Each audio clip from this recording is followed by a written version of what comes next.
Greetings to all of our viewers and welcome to Peace and Development, a show that is focused on finding solutions to many of the development challenges that we face in our community and our region. Today I'm thrilled to be welcoming Verse Shom to our show. Verse is a young man with many accomplishments already, but one of the things that's most important, I believe, about Verse is his deep commitment to youth, to finding ways to empower youth, to educate them, to make sure they have employment and income. So Verse, if we could just begin with a bit of a personal question, can you chart and help particularly our younger viewers understand where does this come from and what do you think is most important in your mind as you think of educating youth in this country and educating them for employment? What do you think about?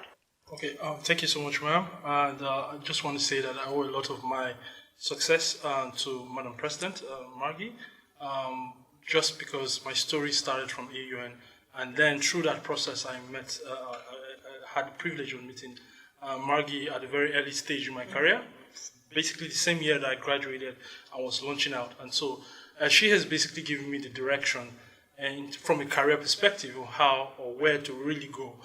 Because one of the things that the challenges that young people have in Nigeria is truly really figuring out where their skill sets match and where the passion really lies. Because there's already a structured pathway for you, so to say, right from when you're born. And sometimes you get your parents ascribe things to you, like you're the engineer, you're the doctor. And so most times it does not allow any young person to really think beyond what is it that I really want, you know. And even when you do eventually find that or start thinking about it, you know, all of the cultural biases become very, very compelling in the sense that you're not so scared of venturing out because here is a clear path, or you're being made to understand that this is the path. And so it's difficult to really identify your role, where you fit in and where your passion really lies, and really stand by that and focus. And so for me, I was lucky to say I have parents who, regardless of their Nigerianness in terms of trying to guide you to a career path, were also still flexible, despite their desires to see you go a certain way, to accommodate all of my radical ideas. And I think I owe that a lot of that to AUN. And I keep saying this, there's a quote by the former AVP at AUN, Jim Garofalo, which was the first time I really heard that quote. He said, it's a quote from Ralph Waldo Emerson, and he says, do not go where the path may lead, go instead where there's no path and leave a trail. And the first time I heard him say that, it was one of our graduation events. So we're about to graduate as seniors, and there's a series of events that were happening, and I think it was, I can't remember, the Honor Society dinner or something like that. And he made that quote, and it stuck with me. For me, that was really the wake-up call. Like, okay, I can actually chart a career by myself of what I desire, things that make me happy. And I didn't really know what that would be at the time, but I had an idea. And that idea came from one of the things I was doing, which is a degree in business economics. And I went to the central bank. But before I went to the central bank, which was a dream that I had even before graduating, I had the opportunity to work with Madam President. And what that did for me was give me a window into the world of development and how practical and how realistic that could be. And so when I moved to the central bank, where it was a lot of policy work, a lot of government bureaucracy, it was very easy for me within a very short period of time to see that, okay, you know what, I kind of understand how relevant this is. Well, I think I would rather work with the people rather than work in cubicles and ACs and crunching data about poverty, about inequality, for folks that I've never met. So for me, the interest was really the people. I needed to be in a career where I can interact with people, understand their problems, learn from them, and I'm solutions oriented. So that interface helps me to think and come up with solutions. So for me, that's where it all came from. But that's quite profound, Verse, and it says that you know a great deal about yourself and where your passions are and where your heart is and where you want to make a contribution, to move from a job that many would love to have, working for the CBN, to say that you want to improve people's lives and know the people, not the numbers. I think that's really important. So tell our viewers, especially, and I hope many young people like Verse are watching, you made a big choice then in your life in terms of your education and career. You left the CBN and then I know went to the US and then went to Paraguay. Help our viewers understand how that continued to shape you to focus and to have this passion that you have now for youth employment, particularly in agriculture. Thank you so much for that question. And a lot of these things, I don't know for other people, but for me, was I think the passion, just listening to my inner self, and basically, picking the opportunities as I went along. So I didn't have like a grand plan or any of those things, but I think the dedication, the exposure, put me in a position to be able to see and weigh opportunities and see and analyze which is better for the things that I like. And so for me, when I left the central bank, it was a tough decision to make for everybody involved, for my parents, for myself, for my co-staff, colleagues at the central bank, because a lot of people really had big expectations of me, even there. But I had to, kind of convince them that I really wanted something different. And they eventually took it, but it was difficult. And when I came back to AUN, really, that was a transitional phase for me working at AUN and then starting a program, international development, which you helped, nurture for me, give me an amazing, outstanding recommendation to get into a very big competitive program at the Tulane University. So that transitional phase also was very critical to giving me some perspective, because I started my program, remotely when virtual education was still very, very, very new. Yes. So I like first. So I was one of the first in Nigeria in a long time, or at the early days of virtual education, to really start in 2013 actually. Yes. And so I did a lot of my courses initially the first 1 year online, and I was combining this with a full-time day job. In a very critical time when we were under all kinds of insurgency, deep into security challenges. But I quickly found out that in addition to all of that experience of working and schooling and challenging myself, I really needed to immerse myself in an educational community just to learn some of the things that I would need to learn from my peers. And so I took off in 2015 to the US to finish that program. Yes. And it was an amazing experience. And really, that decision alone also kind of like, skewed my trajectory in a different path that I never imagined. And so one of the first times I was on campus in New Orleans, I was just trying to figure out what I would do in my spare time, being a foreign national in this new environment. And I was looking at all the opportunities around the campus. I mean, the first one was to go to the library, get a graduate assistantship or whatever at the library or somewhere else. But I was walking past a building and I saw the logo of the Taylor Center for Social Innovation and Social Entrepreneurship. I didn't even think too deep about it because it just sounded like I should be there, for me. And I just walked in and started asking questions. And luckily, when I walked in, they were having a small workshop or seminar, and I sat in. And the conversation was so engaging and so brilliant. And I was, okay, this would be my group. And so immediately I volunteered to be a volunteer, if they ever had anything they're doing and they need some hands, I'll be happy to. And that's how it really started. And then, all of the experience, that was amazing. I had to do the Ashoka Youth Conference as a volunteer, and so many other brilliant things that got involved. Lots of things opened up for you. Yes. Yep. And it threw me in various directions, but precisely from a perspective of what I've always wanted, to be involved with people. And social innovation gives you that. Absolutely. It puts you in the community, trying to figure out what people feel and how they interact and how they behave and come up with solutions and co-create solutions with them. Yes. So that was really home for me.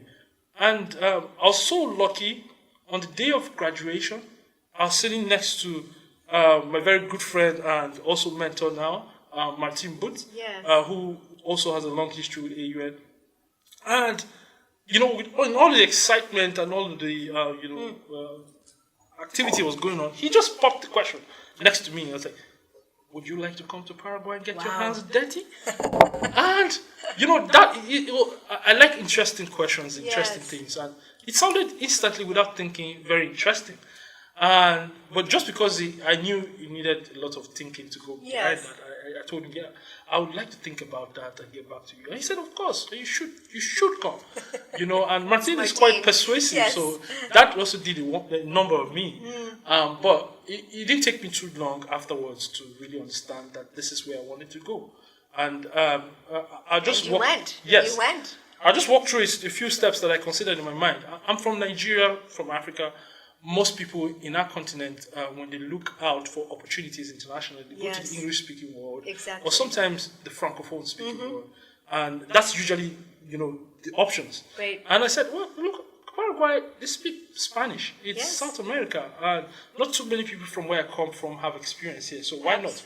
That should be an opportunity for me, and that's one of the main reasons why I jumped on that. The fact that it gives me a shot at, really experiencing something totally different. Well, good for you, And Verse. I was on the first flight in September of 2016 to Paraguay. Well, it's an extraordinary journey. And one of the things I hope, again, our viewers and listeners are picking up is take advantage of opportunities when they're presented. And you've been willing to do that. And I know the experience in Paraguay was a really transformative one because you were working with people. People who were very poor.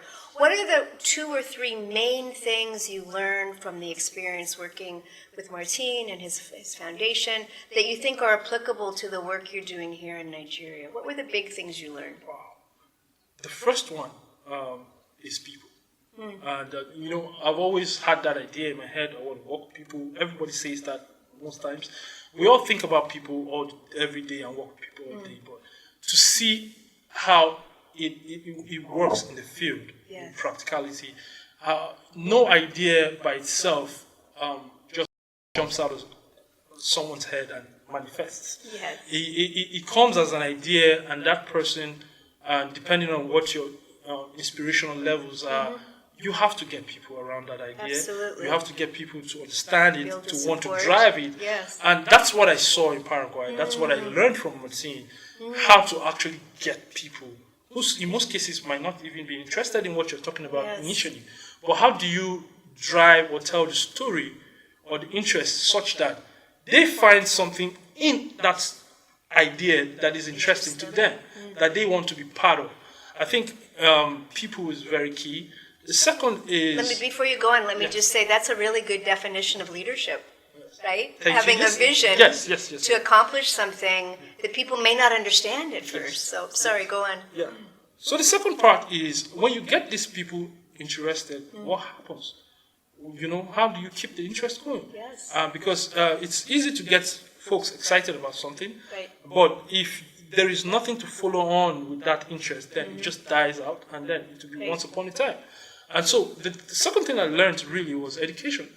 Now, education, when the word education is said, people just think of a classroom. Exactly. But they forget that the truth is that the entire world is our classroom. Yes. It's where we learn. As a matter of fact, we probably learn from our environment and the things around us more than we do in class. And so, for me, I learned that people are very important for ideas to manifest, but in order to keep these people going, the thing that runs that engine of interest is education. How do you educate them? How do you make them know, understand, feel like they are benefiting, feel like they are transformed? And involved, yes. And a transformed person will always want to transform someone else. That's something I've learned. It might sound very profound or intuitive, but it's something that requires a lot of thought to it, because when something affects you positively, you really want to share it. That. You really want to share it. And Exactly. so when you're able to educate people in the right way, they become the ambassadors, the disciples of whatever message, whatever education that they carry. Right. Now they want to take that. And for me, coming from Nigeria, I thought education was one of the foundational issues that Nigeria needs to fix. Absolutely. Not because it's not present, but just because we're not thinking about it the right way. And so education was really, really important. So people and education. Yes. And then the last one was basically livelihoods.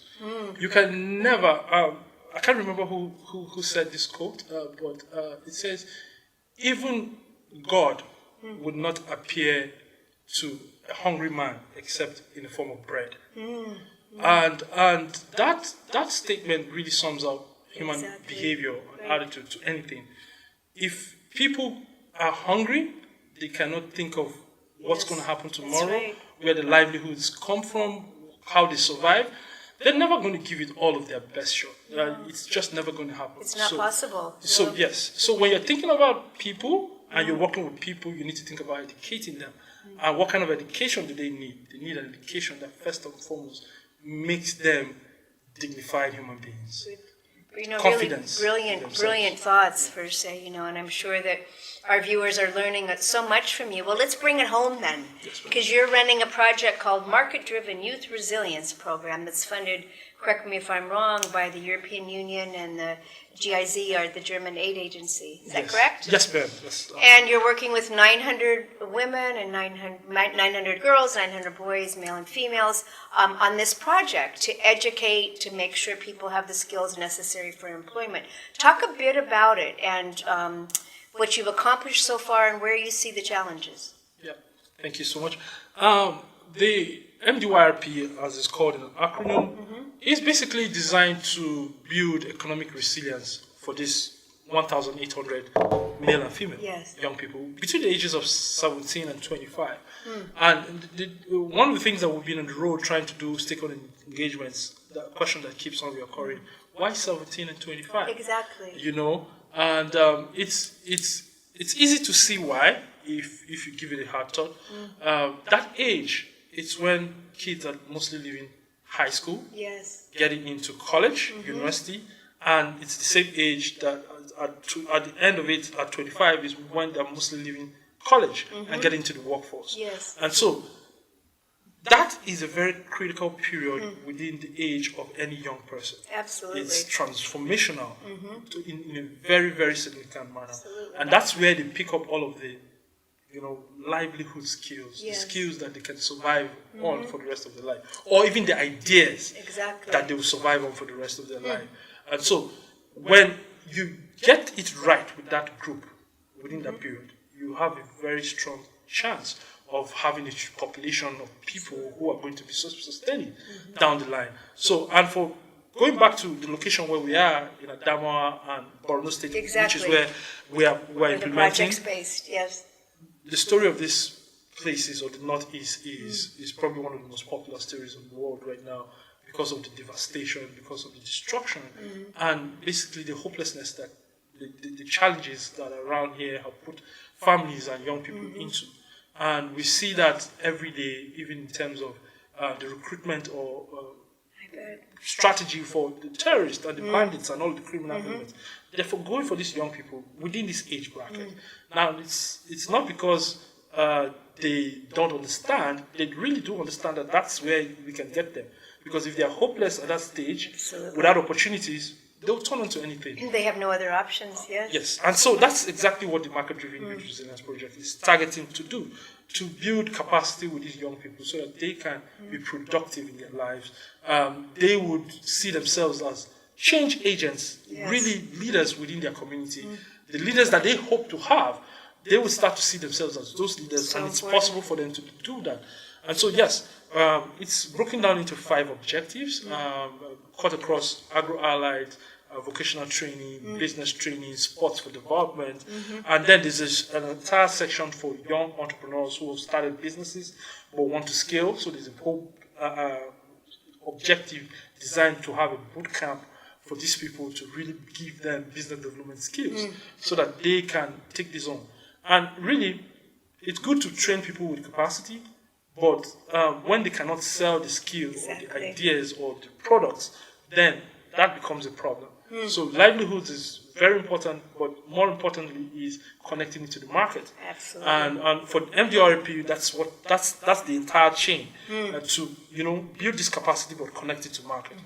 And very instantly when we saw the project design, what jumped at me was, wow, you're connecting today's youth to market, you have to involve them with digital skills. You have to involve them with digital financial systems. My next question. And opportunities, because really that's where the world is. That's where the innovation is. That's where the young people go to, even without thinking of where to sell or what to do. That's where the entertainment is. So if you focus on that area, connecting them to digital financial services, connecting them to digital marketing tools and digital skills, they are going to be self-sufficient. In a few years, if you do a good job, they will be the ones to teach you what is possible with all of these tools that you gave them. And that's exactly what's driving all of the innovation around that area right now. Well, talk to our viewers a bit more about what you mean by the digital financial tools, for those who don't know. All right. So digital financial tools, they range from every form of electronic payment, from just the basic, even using your ATM card, the basic from that point all the way to the more advanced payment systems where you can now sit down on your phone and make a transaction with an app and transfer USD exchange rate. You can buy and sell funds online. But how does it relate to this project in particular? So for this project, really, how do these young people with these skills who want to start these businesses, how do they sell? Perfect. How are they able to sell beyond their community? Because sometimes you exist in a community that is saturated already. It doesn't have their income. For instance, we're doing fisheries value chain. Yes. Adamawa has a big river, Benue passing through it.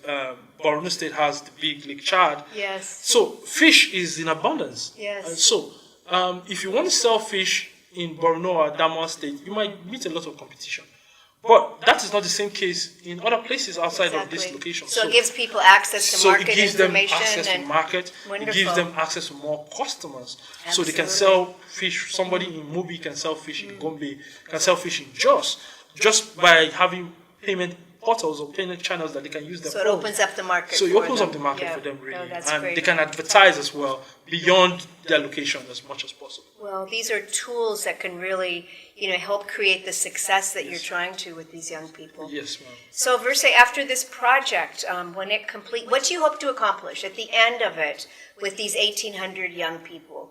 How will you measure success?